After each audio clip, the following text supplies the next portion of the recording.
I'm going to provide you with a quick overview of DC's school system so you can get the lay of the land before you begin handling a special education case pro bono. This slide illustrates the different options for school types for DC's children. When we look at home as a location for schooling, we're generally talking about children ages 0 through 2, so infants and toddlers who are too young to attend most of DC's school programs, but who need services in the home, whether it be physical therapy or speech and language therapy or other types of therapies. Now, homeschooling for children ages 3 through 22 is also an option for DC's kids, but it's frankly not something that we see with the families that we work with at Children's Law Center. Early childhood centers are geared towards children ages 0 through 2 or 3, typically a daycare-like setting where children receive some type of developmentally appropriate schooling. DC does have a robust Head Start program within its neighborhood schools, so children ages 3 to 5 are able to go to school during the day and get educational services. And then we have just DC public schools, so serving children ages pre-K, either 3 or 4, through 12th grade. And in DC, we have elementary schools, educational centers, which are typically kindergarten, pre-K or kindergarten through 8th grade, as well as junior high schools and senior high schools.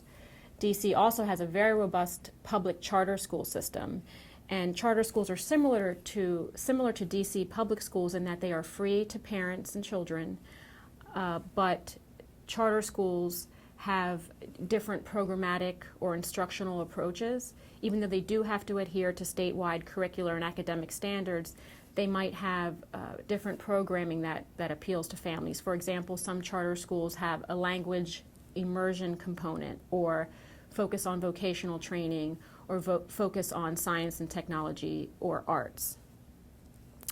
Children can also attend schools at private schools, other non-public programs that are geared towards children with special needs, as well as schooling that happens in residential facilities, institutions, or hospitals. Now, in terms of how kids can enroll in schools in DC, the main way for children to attend school in DC is through enrollment in what's called their neighborhood school. Through DC public schools, children are assigned to a certain school based on their address, and parents simply need to enroll their child in that neighborhood school. Now, for families who are interested in their children attending schools outside of their neighborhood, whether it be because they want to go to a better performing school or they just want their child to attend a different school for another reason, DCPS does have what's called an out-of-boundary application lottery process. So parents can apply for their children to attend schools outside of their neighborhood. And this out-of-boundary process happens typically in January or February of each school year. And the application is found online at the DCPS website. And parents can simply select schools that they like their children to attend. And then the children's names are entered into a lottery. And then parents hope for the best that their child will actually get a slot at one of the desired schools. Children are also able to be transferred from one school to another. Now, that typically involves a parent making that request to the principal of the child's attending school, and it also involves the parent needing to speak to the principal of the school that the parent wants the child to attend. We've had cases where we've helped parents obtain transfers for safety reasons, and there may be other reasons that parents would seek a transfer, and that's something that they have to initiate. The other main ways that children are enrolled in DCPS schools is through the special education process, which you're going to be learning about in later training sessions about just how that process works. In addition, some children are able to attend certain schools through court orders. So if children are involved in the delinquency system or in the abuse and neglect system, the judge in those matters may order the child to attend a specific school program. For charter schools, parents simply need to apply to each individual charter school that they're interested in their child attending. each charter school maintains its own application process. For enrollment in charter schools, parents simply need to apply to each individual charter school of their choice. Charter schools need to maintain their own application process.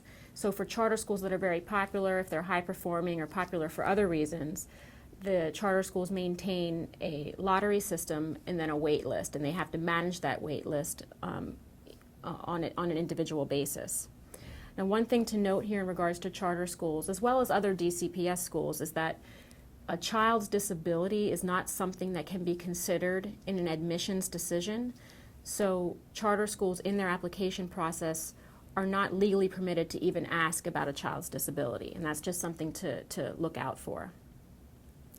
For enrollment in private or non-public schools, the main way for children to attend a non-public program geared towards children with special needs is through the special education process, which I mentioned in regards to a previous slide. When DCPS doesn't have the programming that an individual child needs in the neighborhood school, a non-public program may be an option for that child. In terms of other private school options for DC children, parents that can afford to pay for a child, they're free to pay the tuition for a child to attend the private school of their choice. In regards to other ways that parents can enroll their kids in private schools, DC does have what's called the voucher program. It's called the Washington Scholarship Fund. And the thing to remember here is that these vouchers actually don't cover the tuition of most of the private schools that you might be familiar with in DC. And certainly these vouchers don't cover the tuition for full-time special education placements, but the vouchers are utilized by many families to cover the tuition for parochial schools. And again, the other ways that students can attend private or non-public programs is through a court order as well, which I mentioned in the previous slide. In terms of how kids in DC get to school, essentially students need to get to school by walking, having their parents drive them. They have to get to school on their own. The only children in DC who are getting to school via school bus are those children who require transportation as part of their special education plan. And then there are those schools that may offer transportation to all of its students, in which case children with disabilities are also entitled to that transportation as well. This next slide shows you what the public school system framework is in DC. In the district, the state education agency, which oversees all of the education that occurs in the city, is the Office of the State Superintendent of Education, which we call OSSE.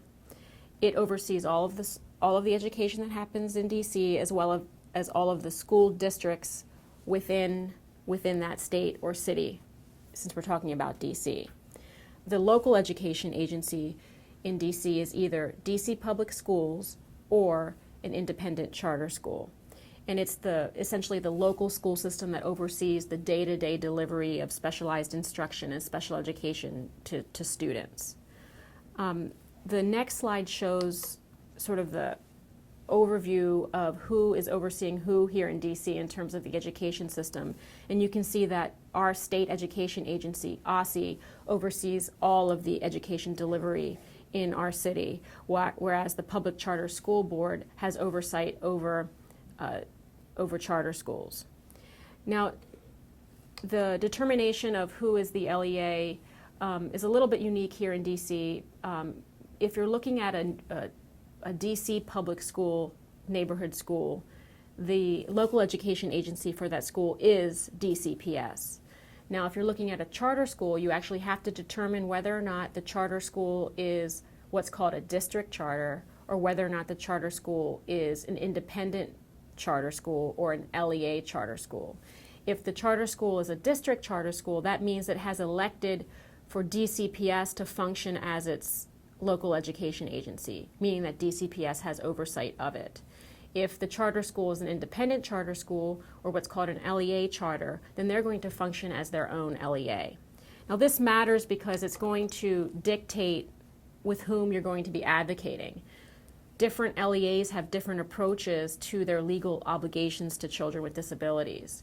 So OSSI, the state education agency here in DC, has a different relationship with individual charter schools than it will with DCPS schools. So for an independent charter school, the state education agency, OSSI, is actually going to have a lot more interaction with the school and may be involved in your case, especially if there's a change in placement contemplated. So if an independent charter school is unable to meet the needs of a individual child with a disability, they're going to need to call upon OSSI for assistance in that matter. Now, if you're looking at a DCPS school, one of the neighborhood schools, OSSI really is not going to have much interaction at all with that school, because DCPS is functioning as the LEA in that matter. And I guess one more thing to note about this point is that it doesn't matter who the LEA is in terms of the legal obligations, whether or not you're talking about an independent charter school or one of the 120 plus neighborhood schools in the district. Whatever the LEA is, they have the same obligations to meet the needs of children with disabilities, no matter whether or not they're an independent charter or a DCPS school. This final slide illustrates or sets forth the key school players in many of our cases. Depending on the type of case you have, you'll come in contact with a couple of these individuals or many of these individuals. Somebody that you'll most certainly come into contact with is the special education coordinator, who oversees the day-to-day administration of special education in a particular school or combination of schools. If a school doesn't have a special education coordinator, they're going to have somebody designated to fulfill that function of kind of overseeing the special ed delivery in the school. You'll often deal with principals, teachers, whether it be regular education teachers or special education teachers. You're going to deal with and interact with related service providers, so people like physical therapists or speech and language therapists or school psychologists. You may interact with them. Depending on whether you are litigating a case, you're going to be dealing with attorneys for the school system, so attorneys from the Office of the Attorney General or DCPS, Office of General Counsel. And if you're working with a charter school and you're litigating, you may deal with a charter school attorney as well. You often have the opportunity to interact with people from DCPS Central Office, as well as individuals who work out of the Office of the State Superintendent of Education. If you are handling a special education pro bono case that was sent to you from the Children's Law Center, I want to remind you that you're always able to seek assistance from your Children's Law Center mentor. Thank you.